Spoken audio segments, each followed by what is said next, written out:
HD।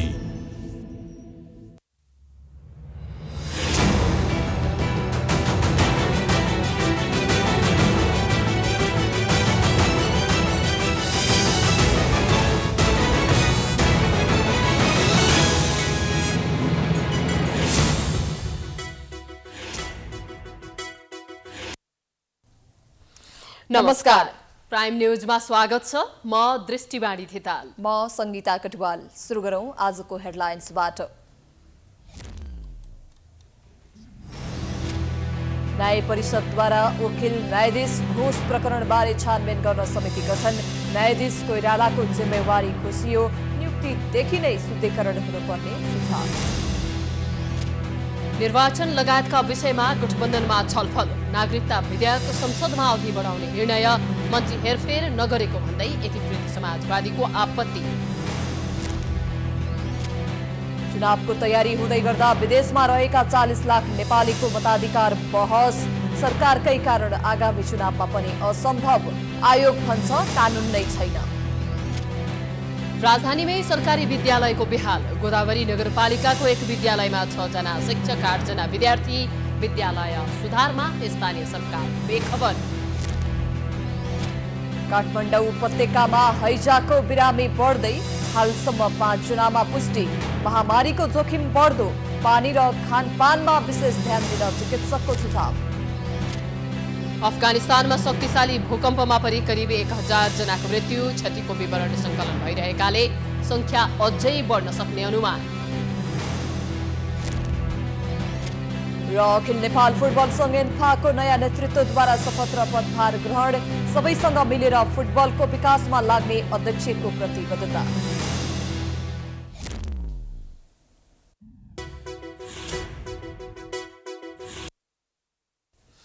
Prime news अब विस्तारमा।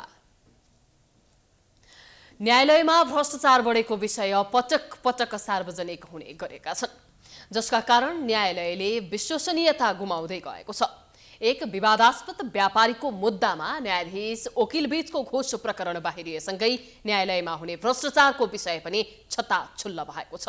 2 करोड घुस प्रकरणमा मुछिएका न्यायाधीश जिम्मेवारी मुक्त भएसँगै छानबिन पनि अघि बढेको छ। एक रिपोर्ट।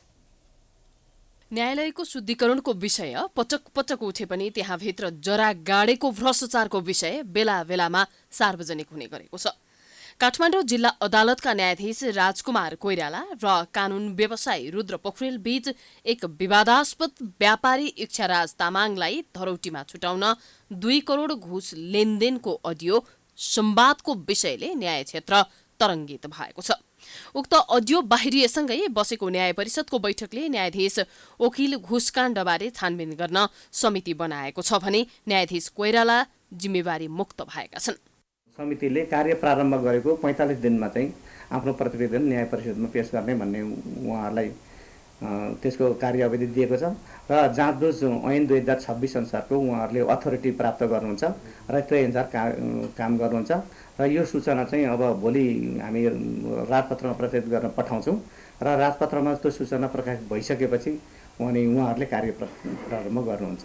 अब उहाँले कार्य सम्पादनमा रोकआउट हुन्छ, उहाँले कार्य सम्पादन गर्न पाउनुहुन्न। यसरी न्यायालयमा खुल्लम खुल्ला बार्गेनिङ र न्याय किनबेचका घटना बढ्दै जाँदा सर्वोच्च अदालतको सहयोगीको रूपमा मानिएको नेपाल बार एसोसिएसनले विज्ञप्ति निकाल्ने बाहेक अरू आँट गरेको छैन। यद्यपि सार्वजनिक भएको अडियो बार्गेनिङको विषयमा ध्यानाकर्षण भएको भने बारले जनाएको छ। हामीले चाहिँ के भन्यौँ भने न्यायपालिकाको शुद्धिकरणको लागि जुन नेपाल बार आन्दोलनमा थियो त्यो आन्दोलनमा रहँदाकै अवस्थामा कानुन व्यवसायी तर्फबाट पनि हामीले शुद्धिकरणको विषयहरू उठाउँदा पनि जुन भिडियो रेकर्ड आयो त्यसले चाहिँ नेपाल बारले घोर भर्सना गर्छ। नेपाल बारले ध्यान आकर्षण पनि गरायो त्यसको विषयमा। न्यायाधीशलाई घुस दिएको कुरा सार्वजनिक रूपमा नै बोलेका थिए। यद्यपि त्यस्ता घटना सार्वजनिक भए पनि कारबाहीको दायरामा खासै कोही तानिँदैनन्। कतिपय विषयमा राजनीतिक शक्ति पनि हावी हुने पूर्व न्यायाधीश बताउँछन्। प्रयासहरू त हुन्छन्, हेर्नुहोस् होइन, जस्तो राजनीतिक मुद्दा र संवैधानिक इस्युका मुद्दाहरूमा चाहिँ त राजनीतिक व्यक्तिहरूको प्रभावहरू अथवा चाहिँ चासोहरू चाहिँ हुन सक्ला, हुन्छ होला। तर त्यसले चाहिँ अब राजनीतिक व्यक्तिहरूलाई राजनीतिलाई बाहेक अब अरूलाई त खासै त्यस्तो असर त गर्दैन। अब देशको राजनीतिलाई, अब संविधानको व्याख्यालाई, संविधानको ट्र्याकलाई, प्रजातन्त्रलाई केही हदसम्म असर गर्छ। तर ती कुराहरूमा पनि न्यायपालिकाले विवेक पुर्याएर नै संयमता अपनाएर नै गर्ने गर्छ।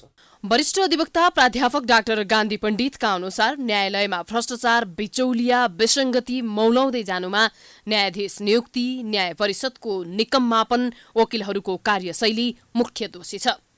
न्याय परिषदको आमूल सुधार गर्नुपर्छ। न्याय परिषदमा जुन भएको छ, जुन ऐन छ, त्यसले जहाँ न्यायालयको भन्दा चाहिँ बाहिरी सरकार र चाहिँ अदालतको चाहिँ के अरे यो वकिलहरूको प्रभावबाट जुन नीति हुन्छ त्यो नहटेसम्म चाहिँ न्यायाधीश सही न्याय आउँदैन। जब राजनीतिबाट नियुक्ति भएका न्यायाधीश चाहिँ क्षमताको पनि कम हुन्छ, उनीहरूले बुझ्न सक्ने कुरा पनि आउँदैन। त्यसपछि उनीहरू प्रभावबाट, राजनीतिक प्रभावबाट चाहिँ मुद्दा मामिलामा जान सक्ने अवस्था छ। न्याय सम्पादनमा गम्भीर विचलन देखिएको भन्दै महाअभियोग लागेर निलम्बनमा परेका प्रधान न्यायाधीश चलेन्द्र शमशेर जबरालाई समेत मुछेर घुस अडियो संवाद बाहिरिएको छ। पटक पटक प्रश्न उठे पनि न्यायालयको शुद्धिकरणमा खासै ध्यान नपुगेको पृष्ठभूमिमा न्यायालयप्रति जनआस्था बढाउन पनि यस्ता विकृति न्यून गर्न पहल गर्नु जरुरी छ। नेकपा एकीकृत समाजवादीले आफ्नो दलको निर्णय बमोजिम नयाँ मन्त्रीहरूको शपथ गराउन प्रधानमन्त्री शेरबहादुर देउवामाथि दबाब दिएको छ। प्रधानमन्त्री निवास बालुवाटारमा आज बसेको सत्तारूढ दलका शीर्ष नेताहरूको बैठकमा एकीकृत समाजवादीका अध्यक्ष माधव कुमार नेपालले मन्त्रीहरूको शपथ गराउन दबाब दिएका हुन्। तर बैठकपछि नेपाल सरकारका प्रवक्ता एवं सूचना तथा सञ्चार मन्त्री ज्ञानेन्द्र बहादुर कार्कीले यस विषयमा कुरा नभएको भन्दै विषयान्तर गरे।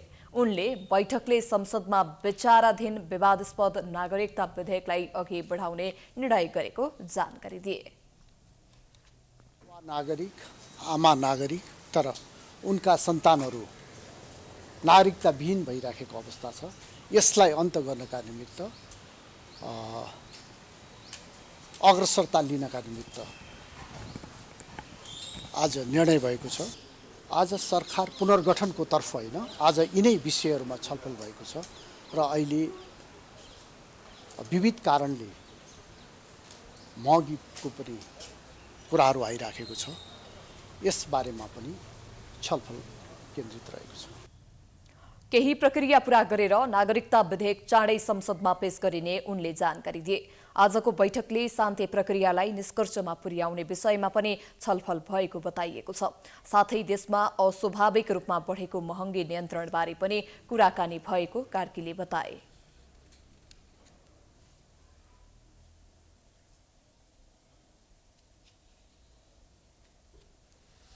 नेकपा एकीकृत समाजवादीले पार्टीबाट गएका मन्त्री परिवर्तन गर्ने विषयमा ढिलाइ भएको भन्दै प्रधानमन्त्रीको ध्यानाकर्षण गराउने निर्णय गरेको छ। पार्टी कार्यालय तीनकुनेमा बुधबार बसेको समाजवादीको सचिवालय बैठकले मन्त्री परिवर्तन गर्न ढिलाइ भएको भन्दै प्रधानमन्त्रीको ध्यानाकर्षण गराउने निर्णय गरेको सम्मानित नेता झलनाथ खनालले जानकारी दिए। बैठकले मन्त्री परिवर्तनको निर्णय तुरुन्त कार्यान्वयन गराउन समेत ध्यानाकर्षण गराउने निर्णय गरेको छ। केन्द्रीय कमिटीको बैठक र केन्द्रीय परिषदको बैठक हामी गरिरहेका छौँ। त्यसको तयारीको बारेमा हामीले कुराकानी गऱ्यौँ। साथसाथै अहिले जो मन्त्री मण्डलमा हाम्रो टिमलाई बदल्ने भनेर हामीले जो निर्णय गरेका छौँ, त्यो निर्णयलाई सरकारले अहिलेसम्म किन कारवाही गर्न सकेन, किन कार्यान्वयन गर्न सकेन र तुरुन्तै कार्यान्वयन गर्नु पर्यो भनेर चाहिँ नि हामीले त्यो पनि निर्णय गरेका छौँ। त्यस्तै बैठकमा पोलिट ब्युरो, केन्द्रीय कमिटी र केन्द्रीय परिषद बैठकको तयारीका बारेमा पनि छलफल भएको थियो। अन्तर्राष्ट्रिय बजारमा बढ्दा मूल्य बढ्नु स्वाभाविक भए पनि नेपालमा अस्वाभाविक रूपमा मूल्य बढ्दा पनि सरोकारवाला निकाय निकम्बा हुनु चाहिँ आश्चर्यको विषय बनेको छ। जनताको नाममा राजनीति गर्ने दलहरू नै उपभोक्ता अचाक्ली मारमा पर्दा पनि दह्रो रूपमा खबरदारी गर्न चुकेका छन्। अरू त अरू, प्रमुख प्रतिपक्षी दलले पनि सरकारलाई प्रभावकारी रूपमा खबरदारी गर्न सकेको छैन। एक रिपोर्ट। महिनामै 3-4 पटक बढ्ने पेट्रोल, डिजेल, मट्टीतेल तथा खाना पकाउने एलपी ग्यासको अचाक्ली मूल्य वृद्धिले उपभोक्ता हैरान भएका छन्।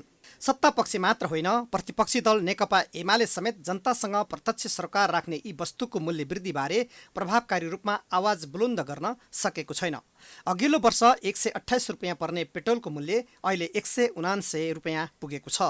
अघिल्लो वर्ष 111 रुपियाँ रहेको मट्टीतेल र डिजेलको मूल्य अहिले 192 रुपियाँ पुगेको छ। अघिल्लो वर्ष 1600 रुपियाँ रहेको खाना पकाउने एलपी ग्यासको मूल्य अहिले 1800 पुगेको छ।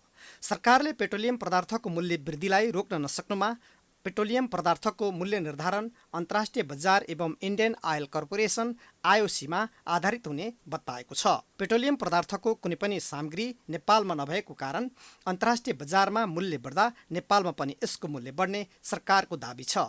तर सत्तारूढ दलका नेताले नै सरकारले मूल्य वृद्धि रोक्न गम्भीर नभएको आरोप लगाएका छन्। यत्तिकै जवाफ दिएर मात्रै पुग्दैन, गभर्मेन्टले यसको अनरसिप लिनुपर्छ र जनतालाई सब्सिडिज दिनुपर्छ र यसलाई नियन्त्रण गर्नुपर्छ महँगीलाई। खालि युक्रेनको र रसियाको वारले गर्दा हाम्रो यो बढ्यो, कारण यो भएर चाहिँ त्यो खालि जुन चाहिँ नि परम्परागत शैलीमा त्यसमा जवाफ दिएर पुग्दैन। सरकारले जसरी भए पनि मूल्य घटाउनुपर्छ, जनतालाई राहत दिनुपर्छ।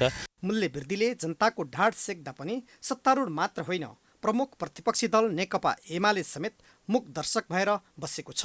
महँगी र मूल्य वृद्धिले जनताको ढाड सेक्दा पनि प्रतिपक्षी एमाले संसदमा सामान्य आवाज उठाउन बाहेक सरकारलाई कुनै दबाब दिन सकेको छैन। पार्टीगत हिसाबले हामी सडकमा गएका छैनौँ। सदन चलिरहेछ, त्यस कारणले सदनबाटै हामीले आवाज बुलन्द गरौँ। सडकमा जाँदाखेरि फेरि जनतालाई नै दुःख हुने स्थिति बन्छ। त्यस कारणले हामी सकभर सडकमा होइन, सदनबाटै, सदन चलिरहेको अवस्था भएको हुनाले सदनबाटै सरकारलाई घचघच्याउने काम गरिरहेछौँ, सरकारलाई दबाब दिने काम गरिरहेछौँ, जनताको आवाज बुलन्द गरिरहेछौँ।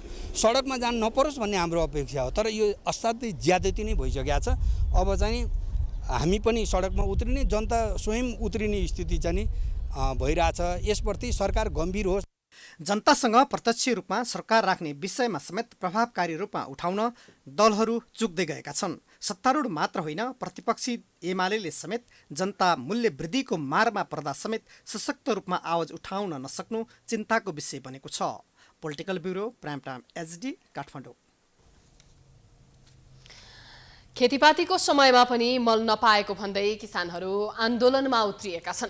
बुधबार काठमाडौँको माइती घरमा किसानहरूले रासायनिक मलको अभाव र पेट्रोलियम पदार्थमा भएको चर्को मूल्य वृद्धि र महँगी विरुद्ध प्रदर्शन गरेका छन्। प्रदर्शनमा उत्रिएका किसानहरूले मलमा भइरहेको कालाबजारी अन्त्य गर, किसानलाई तुरुन्त मल बिउको व्यवस्था गर लगायतका प्लेकार्ड प्रदर्शन गरेका थिए। त्यस्तै उनीहरूले मल अभावका कारण रोपाई गर्न नपाएको भन्दै सडकमा नै धानको बिउ रोपेका थिए।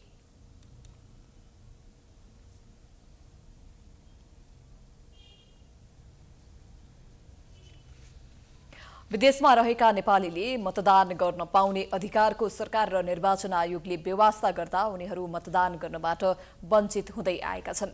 प्रमुख राजनीतिक दलले भने कानुन बनाएरै विदेशमा रहेको नेपालीको मतदान गर्ने पाउने अधिकार सुनिश्चित गर्नुपर्ने बताउन भने छाडेका छैनन्। एक रिपोर्ट।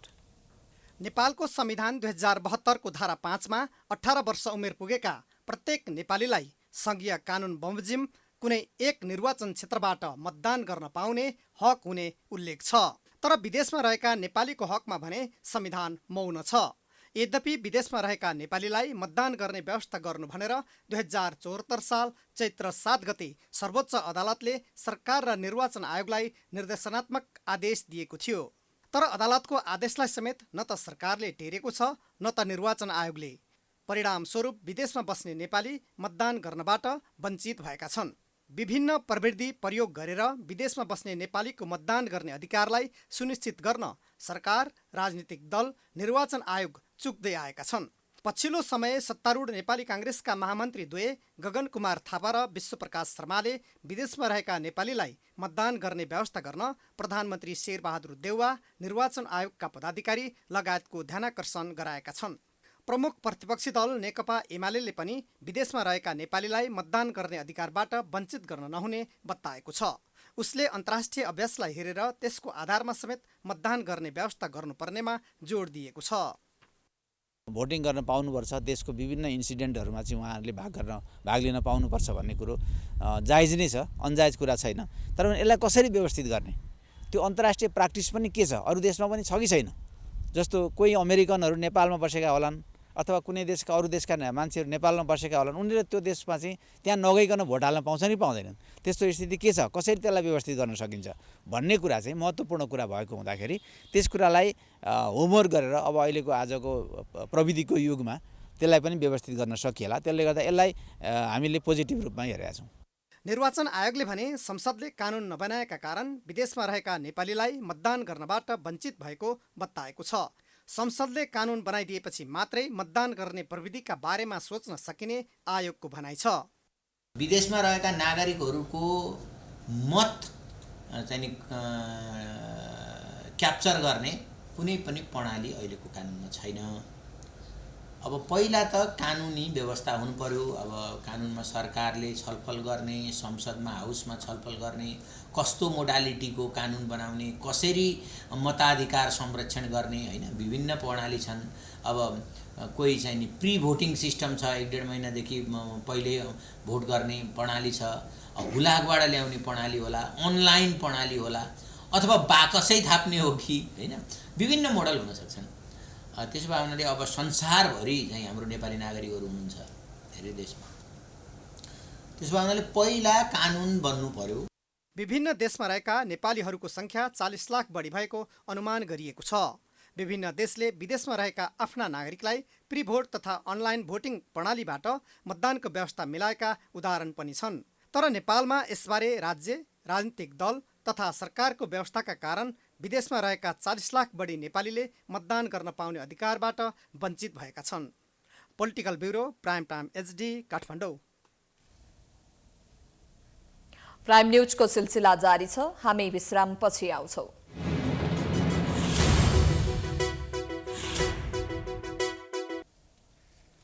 ब्रेकपछि स्वागत छ। अब बाँकी न्युज।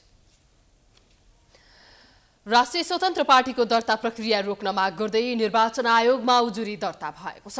रवि लामिछानेले उक्त नामको पार्टी दर्ताका लागि निवेदन दिएपछि स्वतन्त्र उम्मेदवारका लागि तयारी गरिरहेकाहरूले दलको नाममा भएको स्वतन्त्र शब्दप्रति आपत्ति जनाउँदै आयोगमा उजुरी दर्ता गरेका हुन्। स्वतन्त्र शब्दको अपव्याख्या भएको र जनतामा भ्रम पर्न गएकाले उक्त शब्द भएको दल दर्ता गर्न नहुने उनीहरूको भनाइ छ। स्वतन्त्र उम्मेदवारी अभियानका डम्बर साहुले स्वतन्त्र रूपमा चुनावमा उम्मेदवारी दिन र निर्वाचन हुन पाउने अधिकार रहेको भन्दै स्वतन्त्र शब्दलाई दुरुपयोग गर्न खोजिएको बताएका छन्। स्वतन्त्र उम्मेदवारी दिन लागेकाहरूले उक्त पार्टीमा कुनै समर्थन नरहेको साहुले स्पष्ट पारेका छन्। तहको निर्वाचनपछि जुन प्रकारको एउटा सेन्टिमेन्ट बनिया चाहिन्छ, जुन प्रकारको यो स्वतन्त्र भन्ने जुन माहौल बनिया चाहिन्छ, यो माहौलमा आएर एउटा यो भनौँ न यो दूषित अवसरवादी एउटा यो नैतिकताको पनि हद हुन्छ भन्ने भन्छु कि मात्र यो अवसरवादीलाई चाहिँ आफ्नो उसमा पकडमा क्याच गर्नका लागि जुन प्रकारले उहाँले एउटा तौर तरिका गर्नुभयो, यसलाई हाम्रो समर्थन छैन। यसलाई हाम्रो बिल्कुलै स्वतन्त्र उम्मेदवारसँग जोडिएका अथवा स्थानीय तह र अब आउने तह चुनावमा पनि स्वतन्त्र आफ्नो उम्मेदवारी दिने साथीहरूको कसैको समर्थन छैन यसमा। यस्तै स्वतन्त्र उम्मेदवारी घोषणा गरेका मनोज पण्डित, पुष्कर शाह, राजकुमार बजगाईले पनि राष्ट्रिय स्वतन्त्र पार्टीको दर्ता रोकिपाउँ भनेर निवेदन दिएका छन्।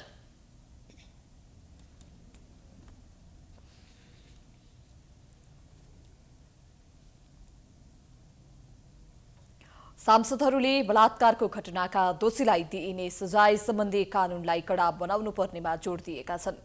सिंहदरबारमा बुधबार बसेको प्रतिनिधि सभा अन्तर्गतको कानून, न्याय तथा मानव अधिकार समिति बैठकमा यौन हिंसा विरुद्धका केही ऐनलाई संशोधन गर्न बनेको विधेयकमाथिको छलफलका क्रममा उनीहरूले बलात्कारका घटनाका दोषीलाई दिइने कानूनको स्वरूप परिवर्तन गर्नुपर्ने बताएका हुन्। त्यस्तै उनीहरूले यौन हिंसाका घटनामा हदम्याद राख्न नहुने जिकिर गरेका छन्। छलफलमा भाग लिँदै कंग्रेस सांसद पुष्पा भुसालले बलात्कारका घटना हुनै नदिने गरी कडा कानून बनाउनु पर्ने बताइन्। बलात्कारका घटनामा हदम्याद घटाउने गरी नै कानून निर्माण गर्नुपर्ने उनको भनाइ छ।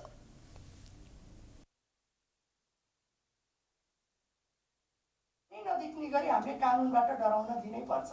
कानूनको दण्डबाट हामीले डराउनै दिनै पर्छ अपराधीलाई। त्यो हिसाबबाट पनि यो हदम्यादलाई चाहिँ हटायो भने घटनाको प्रकृतिलाई बरु व्याख्या गरौँ, छलफल गरौँ, कस्तो घटनाक्रमलाई हामीले रेप भन्ने कस्तो घटनालाई नभन्ने भन्ने कुरालाई बरु हामी व्याख्या गरौँ। तर मलाई के लाग्छ यो अपराधको प्रकृति हेर्दाखेरि यसलाई कन्डिसन राख्नु हुँदैन, त्यही भएर यसलाई हदम्याद हटाउने किसिमबाटै हामी जानुपर्दछ। कांग्रेसकी सांसद डिला संग्रौला कुनै घटनाहरू तत्काल बाहिर आउन नसक्ने भन्दै जबरजस्ती करणीमा परेकालाई न्याय दिन सक्ने खालको कानून बनाउनु पर्ने बताइन्। अपराधलाई हामीले सीमाभित्र उजुरी गर्न जाउँ, सीमाको घेराभित्र राख्यौँ भने चाहिँ के हुन्छ? पीडितले सीमाभित्र उजुरी गर्न जान सक्दैन। जुन अपराधी पीडक पक्ष छ त्यसले घटना एउटा मात्रै होइन, त्यस्ता सयौं घटनाहरू बलात्कार गर्दै गएका घटनाका फेरिस्त उदाहरणहरू दिन प्रतिदिन हामीले देखिरहेका छौँ। छलफलमा भाग लिँदै एमालेका सांसद झपट राउलले महिला मात्रै नभई पुरुषमाथि पनि हिंसा हुने भएकाले यस विषयलाई कानूनमा ध्यान दिनुपर्ने बताए। अब यौन व्यवसायको विषयमा पनि छलफल चलाउनु पर्ने उनको भनाइ छ। पछिकाहरूको अवस्था कस्तो विकृतन भइरहेको छ, बिहे के हो र यौन व्यवसाय के हो, यसका बारेमा पनि अब मुलुक छलफल गर्नुपर्छ कि पर्दैन। यो तथ्याङ्कले यो रिपोर्टले त्यतातिर हामीलाई डोराइरहेको छ। हामी ढुक्कले किन भन्दा समाज जता गइरहेको छ, समाजका बारेमा हामी कानुन बनाउँदैछौँ भनेदेखि यसमा निर्धक्क ढङ्गले छलफल गर्नुपर्छ भन्ने मलाई लाग्छ। त्यस्तै समिति सदस्यहरूले बालिका तथा किशोरीमाथि हुने हिंसाका घटनाका मुद्दालाई छिनोफानो गर्ने गरी कानून निर्माण हुनुपर्ने धारणा राखेका थिए।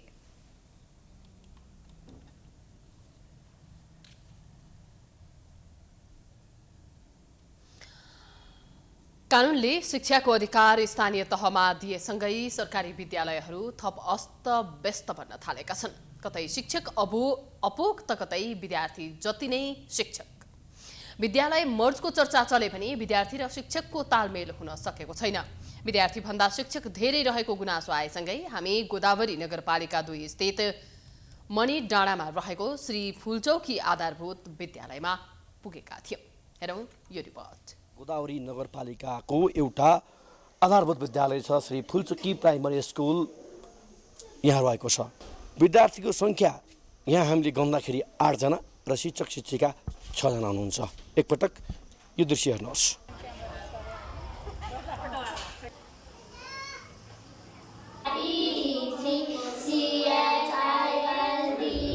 तपाईँको नाम के हो? कतिमा पढ्नुहुन्छ तपाईँ? 1मा पढ्नुहुन्छ। अनि मिसहरूले पढाउनु भयो आज?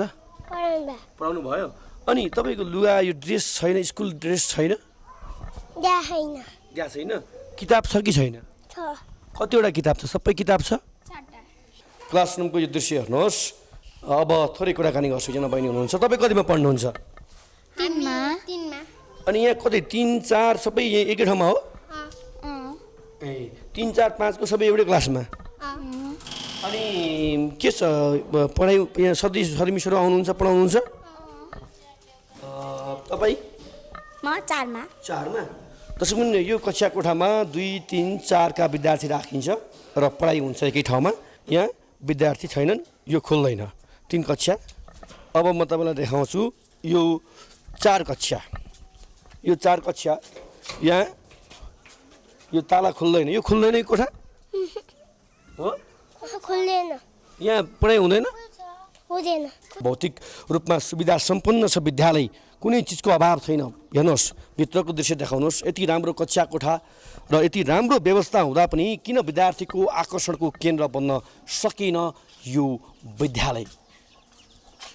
यो भित्रको दृश्य देखाउनुहोस् र त्यसपछि तपाईँलाई म लैजान चाहन्छु विद्यालयका शिक्षक शिक्षिकातर्फ।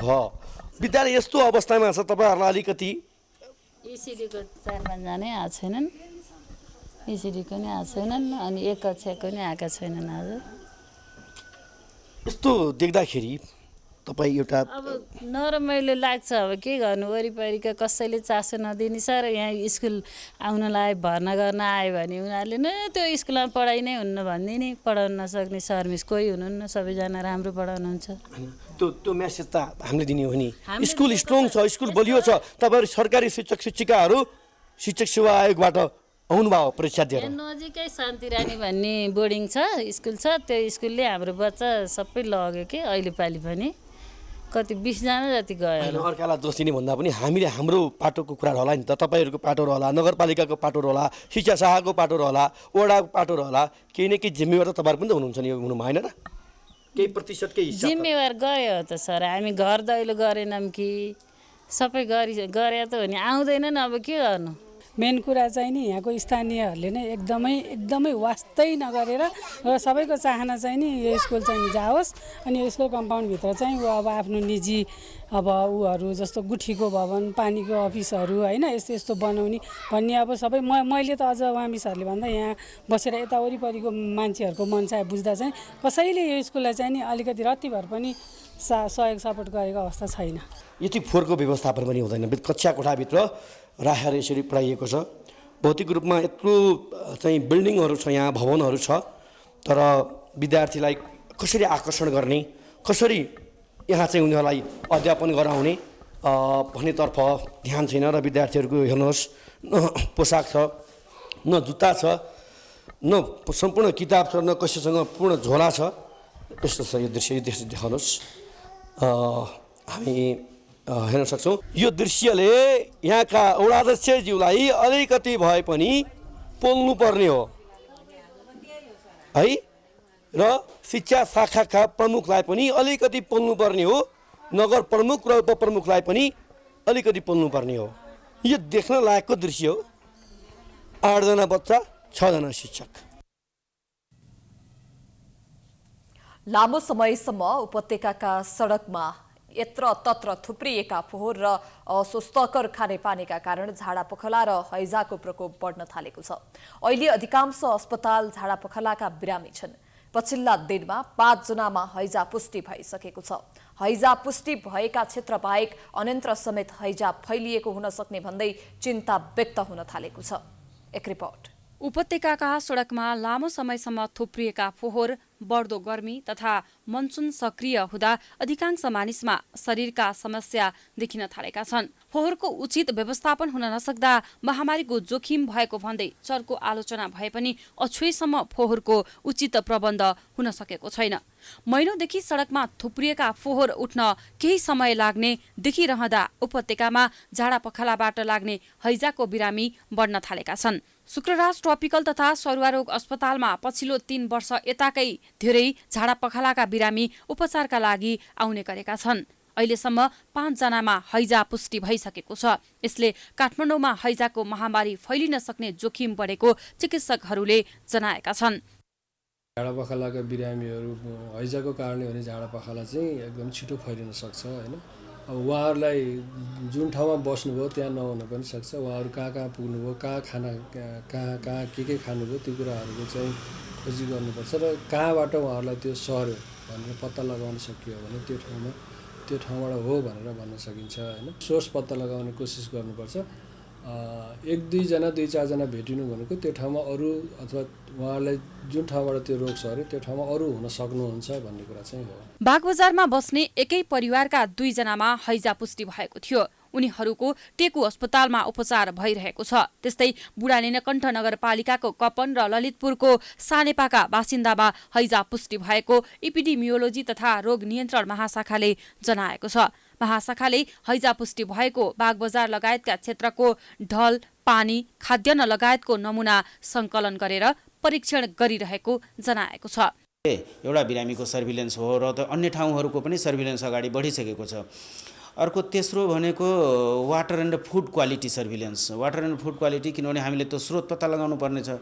स्रोतको लागि पानीको पनि के भन्छ सङ्कलन गरिसकेको छ। सबै ठाउँको होइन, यो बागबजार एरियाको पनि पानी सङ्कलन गरेको छ र क्रमशः त्यो भइ पनि राखेको छ। अहिले हाम्रो विभिन्न चरणका स्टेक होल्डरहरूसँगको मिटिङ गरेर यी सबै एक्टिभिटीहरू हामी के भन्छ बढाइसकेका छौँ। सर्भिलेन्स पनि कन्टिन्यू के भन्छ भइराखेको अवस्था छ। भिब्रियो कलेरा नामक ब्याक्टेरियाका माध्यमबाट लाग्ने हैजा पानीजन्य सरुवा रोग हो र यो दूषित पानी वा खाद्य पदार्थ सेवन गर्दा लाग्ने चिकित्सक बताउँछन्। तारन्तार चौलानी जस्तो सेतो देखिने दिशा लाग्ने, शरीर कमजोर हुने, मांसपेशी बाउरिने, बान्ता हुने र थकाइ महसुस हुने हैजाका लक्षण हुन्। समयमै उपचार नपाएमा शरीरमा पानीको मात्रा कमी भई रक्तचाप कम हुने, मृगौलाले काम गर्न छाड्ने, मुटुमा असर गर्ने, ग्लुकोज कम हुने जस्ता समस्या देखा पर्ने चिकित्सक बताउँछन्। यसको समयमै उपचार नपाए केही घण्टामा नै मृत्यु समेत हुन सक्ने चिकित्सक बताउँछन्। अब हैजाको सामान्यतया हेर्ने हो भने चौलानी पानी जस्तो एकदमै यो पीडा रहित एकदम निरन्तर यो पहला लाग्छ, बान्ता हुन्छ। अनि विशेषतः यो खुट्टाको चाहिँ मांसपेशी मसल्स, पेटको मसल्सहरू चाहिँ बाउडिन्छ, मुख्य यो देखिन्छ। बान्ताहरू तारन्तार हुने भएकोले मान्छे तुरुन्तै सिकिस्त हुन्छ र उनीहरूलाई चाहिँ तुरुन्तै उपचार चाहिन्छ। उपचार केही गरी चाहिँ पाएन भने चाहिँ मृत्यु पनि हुन्छ। काठमाडौँमा देखा परेको हैजाको रोकथाम तथा नियन्त्रणका लागि जिल्ला जनस्वास्थ्य कार्यालय काठमाडौँले छानबिन टोली गठन गरेको छ। स्वास्थ्य कार्यालयका प्रमुख वसन्त अधिकारीको संयोजकत्वमा 6 सदस्यीय छानबिन टोली गठन गरेको हो। टोलीले उपत्यकामा फैलिएको हैजाको कारण पत्ता लगाउनेछ। मधेस केन्द्रित दल लोसपालाई सरकारमा सामेल गर्ने बारे सत्तारूढ दलबीच छलफल भइरहेको छ। लोसपाका नेताहरूले पनि सरकारमा सामेल हुने संकेत गर्दै विगतका दिनदेखि नै आफूले उठाउँदै आएका नागरिकता लगायतका माग पूरा गराउन सरकारमाथि दबाव बढाएको छ। एक रिपोर्ट। गत जेठ 24 गते लोकतान्त्रिक समाजवादी पार्टीका अध्यक्ष महन्त ठाकुरले प्रधानमन्त्री शेरबहादुर देउवालाई भेटेर आफ्ना 11 बुँदे माग प्रस्तुत गरे। अन्य नेताहरूसहित प्रधानमन्त्रीलाई भेट्न अध्यक्ष ठाकुर बालुवाटार पुगेका थिए। प्रधानमन्त्री देउवा र ठाकुरबीच 1 घण्टा लामो छलफल भयो। प्रधानमन्त्रीले सरकारमा सामेल हुन लोसपा नेताहरूलाई आग्रह गरेको बुझिएको छ। ठाकुरले प्रधानमन्त्री देउवासँग लोसपाले जन्मसिद्ध नागरिकका सन्तानलाई अविलम्ब नागरिकता दिनुपर्ने, सांसद रेशम चौधरीलाई अविलम्ब रिहाई गरिनुपर्ने, विगतमा संयुक्त मधेसी दलसँग गरिएको सम्झौता कार्यान्वयन गरिनुपर्ने, लाल आयोगको प्रतिवेदन सार्वजनिक गरिनुपर्ने, जनसङ्ख्याको आधारमा स्थानीय निकाय, प्रदेश र सङ्घको प्रतिनिधित्व गरिनुपर्ने लगायतका माग राखेका थिए। प्रतिनिधि सभामा 14 जना सांसद भएको लोसपालाई सरकारमा सामेल गराउन सके नेकपा एकीकृत समाजवादीलाई साइजमा राख्न सकिने देउवा निकटको बुझाइ छ। परिणामस्वरूप प्रधानमन्त्री देउवा उनीहरूको माग पूरा गर्न राजी भए। तर अहिलेसम्म पनि ती मागका बारेमा कुनै सुनवाई नभएको लोसपा नेताहरू बताउँछन्। हामीले त यो सरकार बन्ने बेलामा, सरकार प्रधानमन्त्री बन्ने बेलामा, प्रधानमन्त्री बन्ने बेलामा नै हामीले चाहिँ यही मागको आधारमा चाहिँ मत दिया हो र प्रधानमन्त्रीले त्यही बेलामा चाहिँ के भन्दै छ नि हामी गर्छौँ भने आउँछन् त्यहाँ। त्यो कुरो उहाँले बिर्सिनु भयो कि भने चाहिँ हामीले बारम्बार चाहिँ उहाँलाई जगजगा आउँछन् त्यहाँ। र अहिले के लाग्छ भन्नुहुन्छ नि जे किसिमले चाहिँ कुराहरू बाहिर आइरहेका छन् त्यो कुरामा हामी अलिकति सकारात्मक छौँ। प्रधानमन्त्री देउवाले सरकारमा सहभागी हुन प्रस्ताव गरेपछि लोसपाले यी माग पूरा गर्न दबाव बढाएको छ। लोसपाका नेता अनिल कुमार झाले आफ्नो मुख्य माग नागरिकता विधेयक पारित गर्न प्रधानमन्त्री देउवा सकारात्मक रहेको जानकारी दिए। हामीले त निरन्तर रूपमा योभन्दा पहिलेको सरकारलाई पनि आग्रह गरेका थियौँ। अहिलेको सरकारलाई पनि त्यो कुरा समेत शर्त राखेर सहयोग गरेका थियौँ। उहाँहरूलाई अस्ति पनि हाम्रो पार्टी अध्यक्ष एक्लै भेटेर धेरै विषयहरूमा कुरा भइरहँदा यो विषयमा पनि के छ सरकारको धारणा, खालि ल्याउँछौँ विधेयक भनिरहनु भएको छ, किन ल्याइएन भन्ने कुरा गर्नुभएको हो। प्रधानमन्त्रीज्यूले यो ल्याइन्छ यही सदनमा पारित गरिन्छ भन्ने कुरा गर्नुभएको छ। त्यसै गरी प्रमुख प्रतिपक्षी अहिलेको नेकपा एमालेको अध्यक्षले पनि यो विषयमा हामी सकारात्मक छौँ, हाम्रो सहयोग हुन्छ भन्ने कुरा भन्नुभएको छ। अब आशा गरौँ यही संसदमा त्यो पारित। लोकतान्त्रिक समाजवादी पार्टीलाई सरकारमा सामेल गराएर जसपा र नेकपा एकीकृत समाजवादीलाई साइजमा राख्न सकिने प्रधानमन्त्री देउवाको बुझाइ छ। प्रदेश र सङ्घीय संसदको निर्वाचन तयारी भइरहँदा मधेसको एक शक्तिलाई पनि गठबन्धनमा ल्याउन सके परिणाम आफ्नो अनुकूल पार्न सहजै हुने भएकाले पनि प्रधानमन्त्री देउवाले लोसपालाई सरकारमा ल्याउन चाहेको हुन सक्ने बताइएको छ। Political bureau, prime time HD, Kathmandu. Nepali संस्कार र संस्कृति अनुसार कुनै पनि शुभ कार्य अथवा उत्सवमा रौनकता थप्नका लागि केही समय अघिसम्म गाउँ सहरमा नौमती बाजा बजाउने गरिन्थ्यो। पछिल्लो समय देशमा बढ्दो बेरोजगारी र आयातित धर्म, संस्कार र संस्कृतिको नक्कल गर्नाले कतिपय हाम्रा मौलिकताहरू हराउने अवस्थामा पुगेका छन्। तर झापाको बिर्ता मोडका महिलाहरूले समूह बनाएर नै बाजा संरक्षणका लागि नौमती बाजा बजाउन थालेका छन्। एक रिपोर्ट। पुरुष प्रधान देश भनेर चिनिँदै आएको हाम्रो समाजमा नारी र पुरुषले गर्न हुने र नहुने कामहरूलाई समाजले वर्गीकरण गर्ने गर्दछ। कुनै जाति विशेष र पुरुषले मात्रै बाजा बजाउनुपर्छ भन्ने पुरानो मान्यतालाई तोड्दै झापाको वृत्तामोड 1 का यी महिलाहरूले समूह बनाएर नौमती बाजा बजाउन थालेको 1 वर्ष भएको छ। सुरुमा बाजा बजाउँदै विभिन्न ठाउँमा पुग्न सहज थिएन, तर चुनौतीलाई पार गर्दै अहिले उनीहरू निर्धक्कका साथ बाजा बजाउन थालेका छन्।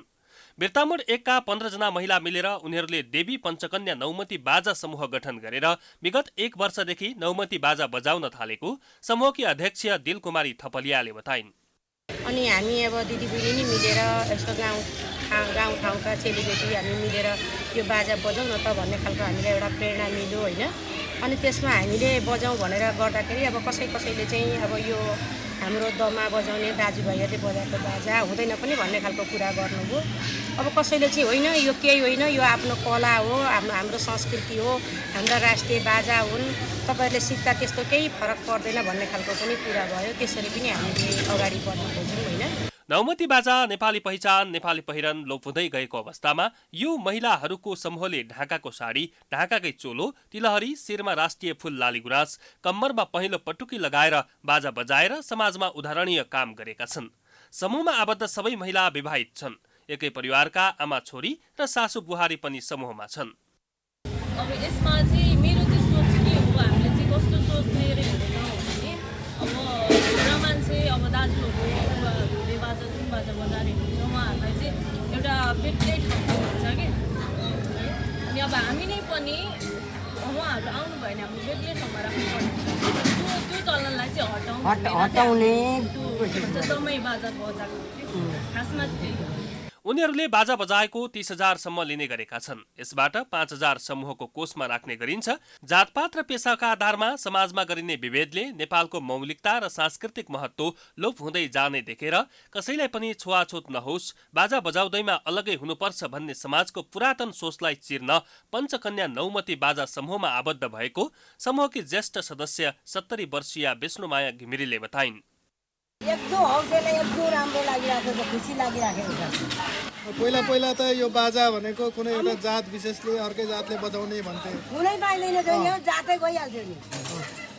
हाम्रो समाजमा पेसाका आधारमा गरिने जातीय विभेदका कारण युवा जमातले परम्परागत रूपमा बजाउँदै आएका बाजाहरू बजाउन छाडेर आर्थिक उपार्जन गरी परिवार पाल्न मुगलान पसेका छन्। यही कारण मौलिक रूपमा प्रयोग हुँदै आएका बाजागाजा धरापमा पर्ने अवस्थामा पुगेपछि रीतिरिवाजहरूको संरक्षण र प्रवर्धन गर्न महिलाहरू अघि सरेका हुन्। झापा वृत्तामोडको नौमती बाजा टोली मोरङको उर्लाबारीसम्म पुगेको छ। प्राइम एसडीका लागि मोरङबाट कुमार खड्काको रिपोर्ट। प्राइम न्यूजको सिलसिला जारी छ, हामी ब्रेकपछि आउँछौँ।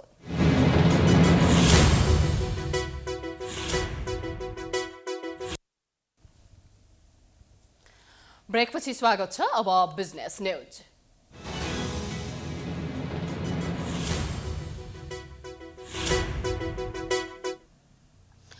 झापाको वीएनसी मेडिकल कलेज र मोरङको नोभेल मेडिकल कलेजले स्वास्थ्य बीमा कार्यक्रम रोक्ने जनाएको छ। बुधबार काठमाडौँमा पत्रकार सम्मेलन गर्दै वीएनसी र नोभेलले स्वास्थ्य बीमा बोर्डले समयमा रकम भुक्तानी नगर्दा समस्या भएको भन्दै असार 20 गतेबाट स्वास्थ्य बीमा कार्यक्रम रोक्ने जनाएको हो। उनीहरूले 2078 मङ्सिरपछि बीमा बापतको रकम नपाएको भन्दै जानकारी दिएका छन्। वीएनसी मेडिकल कलेजका सञ्चालक दुर्गा प्रसाईले स्वास्थ्य बीमा बापतको 45 करोड रुपैयाँ भन्दा बढी र नोभेलले 54 करोड भन्दा बढी रुपैयाँ लिन बाँकी रहेको जानकारी दिए। यसअघि 15 दिनमा भुक्तानी गर्ने भनिए पनि अझै पनि बीमा बापतको रकम नपाएको उनले बताए। अस्ति मलाई ट्याक्सले चिठी पठायो क्या, अनि मैले भने बिमामा गएर पैसा रोकिएको छ होइन, तपाईँहरूले चाहिँ नि पैसा आओस् न भन्दाखेरि तपाईँले कि त पहल गरिदिनु भन्दाखेरि त्यो तपाईँहरूको समस्या हो भन्छ। अनि हामीले मात्रै समस्या, सबै यो चाहिँ हस्पिटलको मेडिकल कलेज चलाउने मेडिकल हस्पिटल चलाउनेले मात्रै सबैको टार्गेट पर्नुपर्ने। सरकारले पैसा नदिएपछि स्वास्थ्य संस्थाले बीमा कार्यक्रम रोक्ने जानकारी गराएका छन्। हामी सपोर्टिङ दिनु पनि तयार छौँ। डिसअलाउ भएर हाम्रो यदि गल्ती छ कहीँनिर त्यो हामीले डिसअलाउ छ भने त्यो पनि हामी एक्सेप्ट गर्न तयार छौँ। तर हाम्रो तिम्रो डिसअलाउ यति भयो, तिम्रो चाहिँ यो डकुमेन्ट्स पुगेन र यो पैसा तिमीले पाउँछौ त भनिदिनु पर्यो। त्यो केही पनि अहिलेसम्म जानकारी छैन। सरकारले 72 चैत्र 25 देखि कैलालीबाट सुरु गरेको स्वास्थ्य बीमा कार्यक्रम 77 वटै जिल्लामा लागू भइसकेको छ। प्रति परिवार 5 जनासम्मको 3,500 रकम तिरेको आधारमा वार्षिक 1 लाखसम्मको स्वास्थ्य सुविधा र थप प्रति सदस्य 700 का दरले रकम थपिएमा प्रति सदस्य 20,000 बराबरको सेवा थपिने प्रावधान छ। स्वास्थ्य बीमा बोर्डका अनुसार अहिले पनि सूचीकृत स्वास्थ्य संस्थालाई 6 अर्ब भन्दा बढी भुक्तानी दिन बाँकी रहेको छ।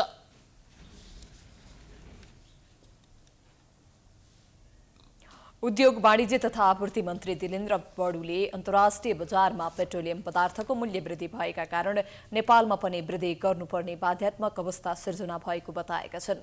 पेट्रोलियम पदार्थको मूल्य वृद्धिबारे बुधबार राष्ट्रिय सभा बैठकलाई जानकारी गराउँदै बडुले प्रशोधित पेट्रोलियम पदार्थको मूल्य अन्तर्राष्ट्रिय बजारमा बढिरहेकाले नेपालमा पनि मूल्य वृद्धि गर्नुपरेको बताएका हुन्। निगमलाई जेठ मसान्तसम्म करिब 50 अर्ब रुपैयाँ घाटा हुन गएको र इन्डियन आयल कर्पोरेसनलाई बुझाउनुपर्ने 22 अर्ब रुपैयाँ बक्यौता रहेको उनले जानकारी दिए।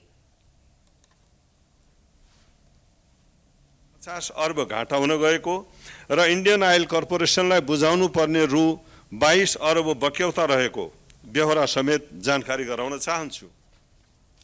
निगमको प्रचलित कानून नीति तथा पेट्रोलियम पदार्थको बिक्री सम्बन्धी विद्यमान नियमावली अनुरूप नै बिक्री वितरण गरिएको पनि स्पष्ट पारे। कसैलाई नाफा हुने नियतले नभई कानून र नीतिगत रूपमा नै मूल्य निर्धारण गरी बिक्री गरिएको मन्त्री बडुको भनाइ छ।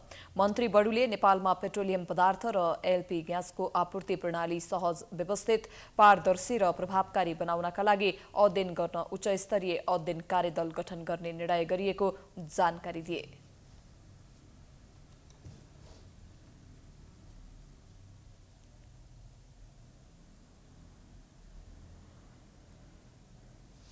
अब इन्टरनेशनल न्यूज।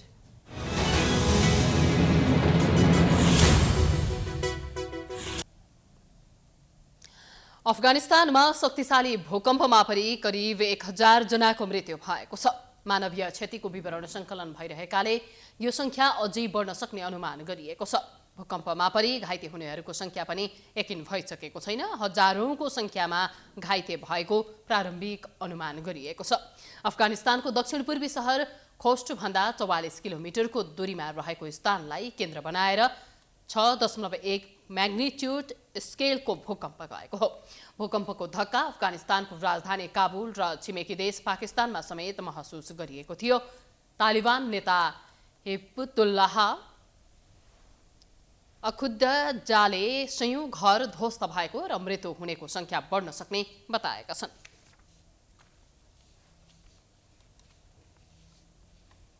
अब स्पोर्ट्स न्यूज।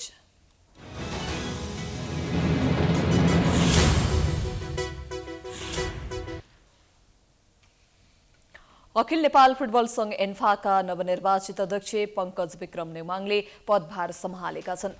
बुधबार अपराह्न 7 दुबाटो स्थित एन्फा कार्यालय पुगेर पंकजले पदभार सम्हाले। एन्फाका निवर्तमान महासचिव इन्द्रमान तुलाधर लगायतले माइन्युट बोक नवनिर्वाचित कमिटीलाई हस्तान्तरण गरेका थिए।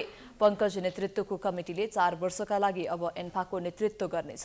सोमबार भएको निर्वाचनबाट पंकज विक्रम नेमाङ निर्वाचित भएका थिए। उनले निवर्तमान अध्यक्ष कर्मा छिरिङ शेर्पालाई पराजित गरेका थिए। पदभार ग्रहणपछि नेमाङले नेपालको फुटबल क्षेत्रको विकासका लागि सबैसँग मिलेर काम गर्ने बताए। एन्फा कार्य समितिमा 23 चुनाव हुने प्रावधान छ। 21 चुनावका लागि भएको निर्वाचनमा 19 चुनाव निर्वाचित भएका छन्। सदस्य 4 जनाको मत बराबर आएपछि अरू 2 जनाको टुङ्गो विशेष साधारण सभाले लगाउनेछ। महासचिव र कोषाध्यक्ष वर्तमान कार्य समितिले मनोनित गर्नेछ।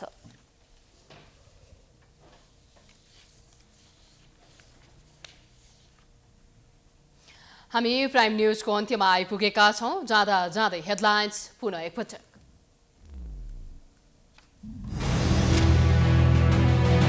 न्याय परिषदद्वारा वकिल न्यायाधीश घुस प्रकरणबारे छानबिन गर्न समिति गठन। न्यायाधीश कोइरालाको जिम्मेवारी खोजियो। नियुक्तिदेखि नै शुद्धिकरण हुनुपर्ने सुझाव। निर्वाचन लगायतका विषयमा गठबन्धनमा छलफल। नागरिकता विधेयक संसदमा अघि बढाउने निर्णय। मन्त्री हेरफेर नगरेको भन्दै एकीकृत समाजवादीको आपत्ति। चुनावको तयारी हुँदै गर्दा विदेशमा रहेका 40 लाख नेपालीको मताधिकार बहस। सरकारकै कारण आगामी चुनावमा पनि असम्भव, आयोग भन्छ कानुन नै छैन। राजधानीमै सरकारी विद्यालयको बेहाल। गोदावरी नगरपालिकाको एक विद्यालयमा 6 जना शिक्षक 8 जना विद्यार्थी। विद्यालय सुधारमा स्थानीय सरकार बेखबर। काठमाडौँ उपत्यकामा हैजाको बिरामी बढ्दै हालसम्म 5 जनामा पुष्टि। महामारीको जोखिम बढ्दो, पानी र खानपानमा विशेष ध्यान दिन चिकित्सकको सुझाव। अफगानिस्तानमा शक्तिशाली भूकम्पमा परि करिब 1000 जनाको मृत्यु। क्षतिको विवरण सङ्कलन भइरहेकाले संख्या अझै बढ्ने अनुमान। र अखिल नेपाल फुटबल संघ एन्फाको नयाँ नेतृत्वद्वारा शपथ र पदभार ग्रहण। सबैसँग मिलेर फुटबलको विकासमा लाग्ने अध्यक्षको प्रतिबद्धता। प्राइम न्यूज अहिलेलाई सकियो। यसपछिको प्रस्तुति जनता जान्न चाहन्छन् ऋषि धमलाको साथमा। हेर्दै गर्नुहोला प्राइम एचडी। नमस्कार।